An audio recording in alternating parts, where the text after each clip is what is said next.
സമാധാനവും സന്തോഷവും ഇല്ലാതാക്കുന്ന ഇത്തരം കലാപകാരികളെ നമ്മളെയാണല്ലോ മച്ചമ്പി ചെറുത്തു തോൽപ്പിക്കാനുള്ള നല്ലൊരായുധം കൂടിയാണ് കല.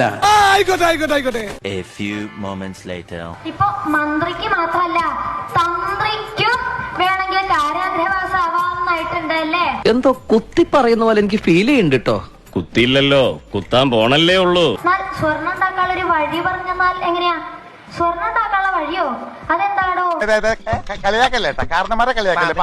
ഒന്നുമില്ല. ഇപ്പൊ ചില കട്ടളയും വാതിലൊക്കെ സ്വർണം പൊതിഞ്ഞത് പൊളിച്ചു കൊണ്ടുപോകുന്നുണ്ട് കേൾക്കാണ്ട്. തനിക്കും വേണമെങ്കിൽ അത് തരാ കേട്ടോ. ശബരിമലയിലെ സ്വർണ്ണക്കൊള്ളയെയും ഹാസ്യത്തിന്റെ ഭാഗമാക്കി ഇത് വടി കൊടുത്ത് അടി വാങ്ങുന്ന പരിപാടിയാണല്ലോ ബാബു. കുട്ടിക്കാലം തൊട്ട് അവന്റെ ശീലെന്താ? മോഷണം. അന്യഭവനങ്ങളിലൊക്കെ പോയിട്ട് വെണ്ണയും പാലും കട്ട് ഭക്ഷിക്കുക. ഇതായിരുന്നു കുട്ടിക്കാലത്ത് അവന്റെ ശീലം. ശിശുപാലൻ ചേട്ടൻ എനിക്കൊരു സോഡ വാങ്ങിച്ചോണ്ടോ? ഉപ്പിടണം കുറച്ച്. അന്ന് സാരല്ല, കുട്ടിയല്ലേ ഉണ്ണിയല്ലേ എന്ന് വിചാരിച്ച് അത് ആരും ഗൗനിച്ചില്ല. അയ്യോ പോട്ടെ പോട്ടെ. ഇത് അവൻ തരാക്കി. പിന്നെ അവൻ ആ മോഷണം, ആ സ്വഭാവം അങ്ങോട്ട് മാറ്റുണ്ടായില്ല, ആ കളവ്.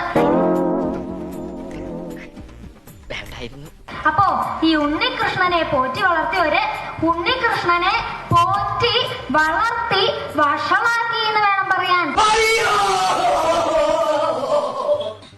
തന്ത്രിയും പോറ്റിയും വാസുവുമെല്ലാം ചാക്യാരുടെ നർമ്മത്തിലൂടെ കടന്നുപോയി. താൻ കക്കണേന്റെ ഒരു പങ്ക് തന്റെ കൂട്ടുകാർക്കും തന്റെ സഖാക്കൾക്കും വിൽക്കും.